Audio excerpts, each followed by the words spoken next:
அமர்ந்தருளும் வேதம் நான்மறை புகழ்ந்திடும் வாணி இல்லை இல்லாதொரு எழில் மீவும் தேவி சொல்லை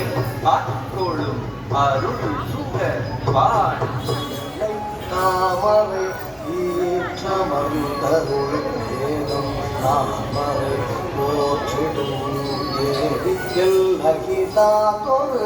எழில்களை வாணி சொல்லை ஆட்கொள்ளும் அருள் சுக வாணி நாமரை ஈற்றமர்ந்தருளும் வேதம் நாமரை போற்றிடும் எழில்களை வாணி சொல்லை ஆட்கொள்ளும் அருள் சுக வாணி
நன்றி.